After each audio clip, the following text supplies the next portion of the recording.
mendoan, menyatu dalam doa dan renungan. Dari Katedral Kristus Raja Purwokerto, Senin 14 November 2022. Saya Romo Iya Indra Pamungkas.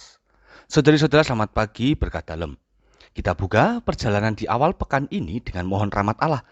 Kita sucikan diri bersama kehendaknya, maka mari kita mengawali hari dengan renungan yang diambil dari Injil Lukas bab 18 ayat 35 sampai 43.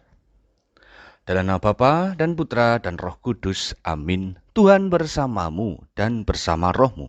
Inilah Injil suci menurut Lukas. Dimuliakanlah Tuhan.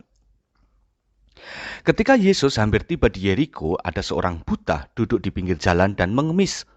Karena mendengar orang banyak lewat, ia pun bertanya, "Ada apa itu?" Kata orang kepadanya, "Yesus orang Nazaret sedang lewat." Maka si buta berseru, "Yesus anak Daud, kasihanilah aku." Orang-orang yang berjalan di depan menyuruh dia diam.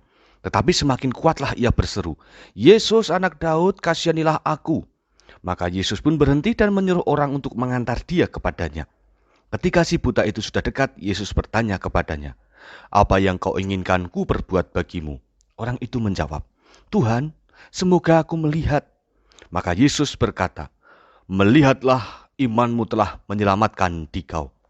Pada saat itu juga ia melihat, lalu mengikuti Yesus sambil memuliakan Allah. Dan seluruh rakyat menyaksikan peristiwa itu, lalu memuji-muji Allah.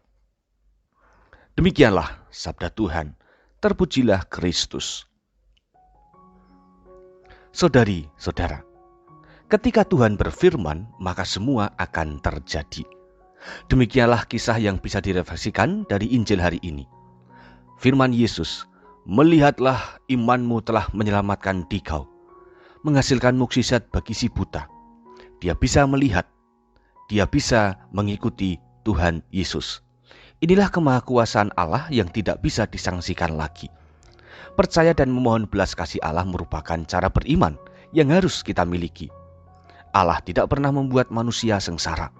Allah selalu membawa keindahan dan kesejahteraan bagi umatnya. Hanya karena dosa dan nafsu manusiawi, maka setiap orang akan mengalami kegelapan dalam hidupnya.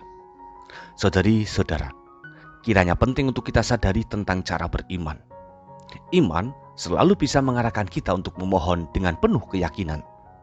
Maka sebetulnya tugas kita selama hidup adalah mencoba menemukan kehendak Allah setiap saat. Orang buta dalam Injil memiliki iman tangguh. Dia yakin bahwa Yesus akan memberi kesembuhan pada penderitaannya. Maka dia pun berseru berulang kali untuk dikasihani. Permohonan yang disertai dengan permintaan belas kasih inilah semoga dapat kita teladani juga. Artinya, kita mengungkapkan kuasa Allah yang jauh lebih besar dari setiap rencana manusia.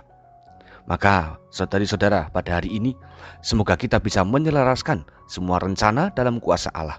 Sehingga akhirnya, kita menerima berbagai berkat yang dibutuhkan oleh kita pribadi maupun juga oleh sesama.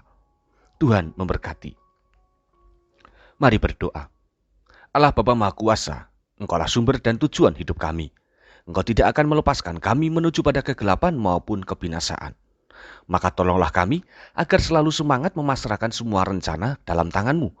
Buatlah hari ini sebagai kesempatan kami untuk memantapkan iman, sehingga hidup kami pun menjadi semakin sempurna dalam kasih kuasa-Mu. Demi Kristus, pengantara kami. Amin. Tuhan bersamamu dan bersama rohmu. Kita semua, mereka yang kita doakan dan keluarga kita serta aktivitas kita hari ini senantiasa dalam berkat Allah yang Maha Kuasa, Bapa, Putra, dan Roh Kudus. Amin. Saudari, saudara, selamat beraktivitas. Tuhan memberkati. Salam mendoan.